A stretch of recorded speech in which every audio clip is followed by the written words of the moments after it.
Did you know the Grand Canyon is more than just a giant hole in the ground? It is, in fact, a library of time, a sanctuary for life, and a sacred space that has captivated humanity for millennia. From its staggering dimensions to the ancient stories etched into its rock walls, this chasm holds secrets that defy our sense of scale and time. It is a world within a world, where ecosystems shift dramatically with every step down its precipitous slopes, and where the whispers of ancient peoples still echo on the wind. Our journey begins in the vast, sun-drenched landscapes of northern Arizona, in the southwestern United States. It is here, etched into the Colorado Plateau, that we find this immense geological masterpiece. The Grand Canyon is not an isolated feature. It is the heart of the Grand Canyon National Park, a protected area established to preserve its unparalleled natural and cultural heritage for all time.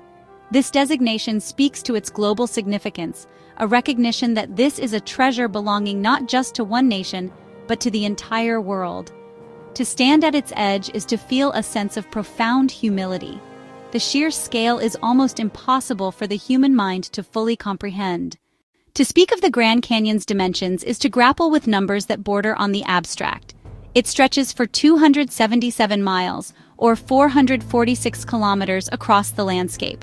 Imagine driving that distance, and then picture it not as a road, but as a continuous winding chasm. Its width is just as staggering. At its widest point, the canyon spans 18 miles or 29 kilometers from rim to rim. And then, there is its depth. The canyon floor lies more than a mile, over 1,600 meters below the rim. To descend into the canyon is to leave one world and enter another. The temperature rises, the air grows thicker, and the sounds of the rim fade away, replaced by the rush of the river and the whisper of the wind against ancient stone. How does such a colossal feature come into being? The answer lies with a relentless artist and its patient canvas, the Colorado River and the Colorado Plateau. For millions of years, this mighty river has been on a slow, determined journey, carving its path through layers of rock. It is a story of water's power over stone, a testament to the idea that even the most persistent solid materials will eventually yield to a constant, gentle force applied over an immense timescale. The process began as the Colorado Plateau, a massive block of the Earth's crust, started to uplift. This uplift steepened the gradient of the ancestral Colorado River, increasing its velocity and its erosive power. Armed with sediment, sand, silt, and pebbles, the river acted like liquid sandpaper. It scoured the riverbed, grinding away at the rock, cutting deeper and deeper with each passing millennium. The walls of the Grand Canyon are more than just rock. They are the pages of a geological history book, and the story they tell is one of staggering antiquity. Each distinct layer of exposed rock represents a different chapter in our planet's past, a different environment that once existed here. The upper layers, the pale Kaibab limestone, for instance, tell of a time around 270 million years ago, when this entire region was a warm, shallow sea, teeming with marine life like sponges and brachiopods. Below that, the Coconino sandstone, with its distinct cross-bedded patterns, reveals a vast Sahara-like desert of shifting sand dunes.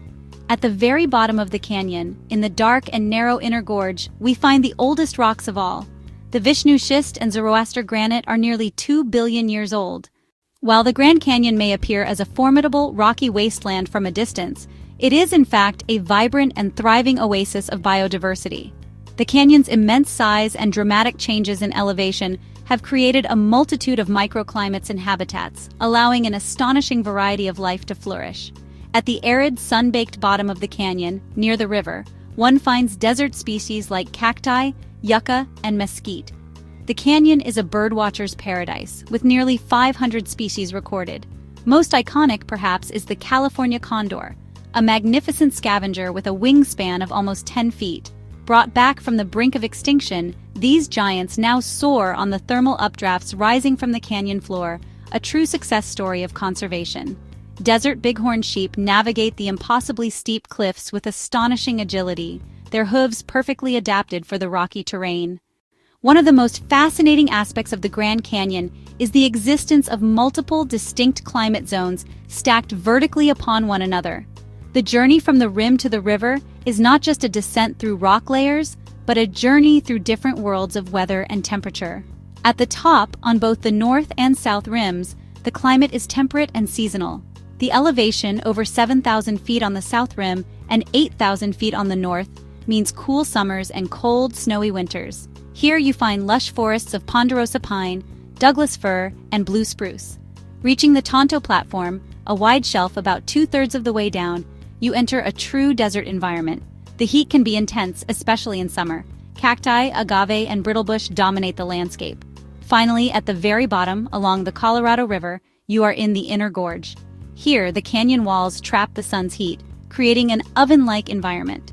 Summer temperatures can frequently soar above 100 degrees Fahrenheit or 38 degrees Celsius. The Grand Canyon is not an empty wilderness, it is an ancestral homeland.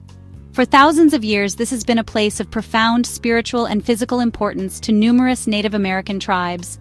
Long before the first European explorers laid eyes on this chasm, people lived, farmed, hunted, and worshipped within its walls and along its rims. Ancient granaries, built high on inaccessible cliffs, speak of the ingenuity of the ancestral Puebloan people who farmed the canyon floor and stored their harvests safely away from rodents and weather. Today, 11 contemporary tribes maintain cultural connections to the Grand Canyon.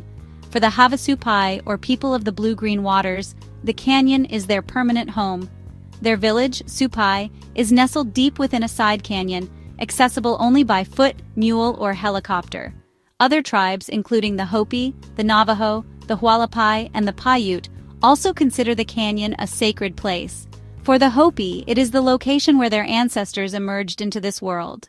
The sheer magnetic pull of the Grand Canyon is, honestly, undeniable. Every year, it draws more than 5 million people to its rims, making it one of the most visited natural attractions not just in the United States, but really on the entire planet. The experience of these 5 million visitors can be remarkably diverse. Some come for just a few hours, snapping photographs at Mather Point or Yavapai Geology Museum before moving on. Others spend days or even weeks exploring its secrets. This immense popularity, however, presents a significant challenge: how to balance access with preservation. The National Park Service walks a fine line, striving to provide a memorable experience for millions while protecting the fragile ecosystems, archaeological sites, and the natural quiet of the canyon.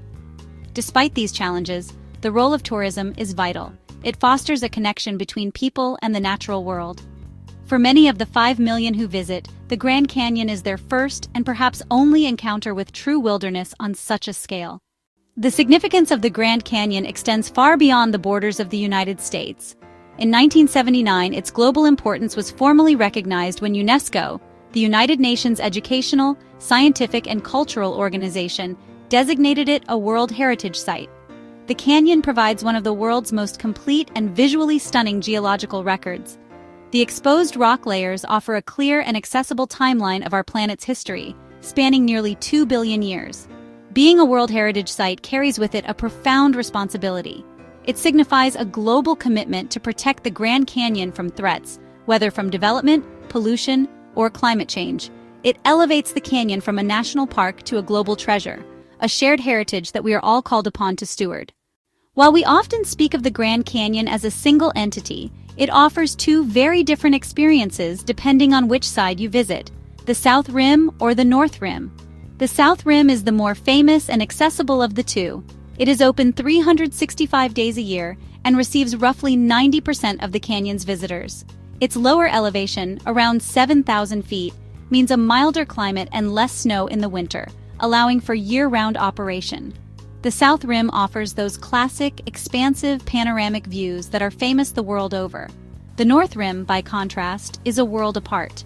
It sits about 1,000 feet higher in elevation, averaging over 8,000 feet. This altitude creates a cooler, wetter climate, resulting in a completely different ecosystem. Dense forests of ponderosa pine, Douglas fir, and quaking aspen thrive here, giving the North Rim a more secluded alpine feel. This higher elevation and heavier snowfall mean the North Rim has a much shorter season. The facilities and roads are only open from mid-May to mid-October, when the snows recede enough to allow access. As our journey comes to a close, we are left with a profound sense of awe. The Grand Canyon is so much more than a chasm. It is a story written in stone, a sanctuary for life, and a sacred space that continues to shape and be shaped by the world around it. From its mind-boggling scale and the 2 billion-year history in its walls, to the resilient creatures and cultures that call it home, Every facet of this place inspires wonder. It is a powerful reminder of the beauty and complexity of our planet. Now, I would love to hear from you. What was your favorite fact or story we explored today? Is there a secret of the Grand Canyon that fascinates you the most? Please share your thoughts in the comments below. If you enjoyed this journey and wish to explore more of our planet's amazing nature stories, be sure to subscribe and join our community of explorers. Thank you for watching, and until our next adventure, which will take us deep into the heart of the Amazon rainforest, stay curious.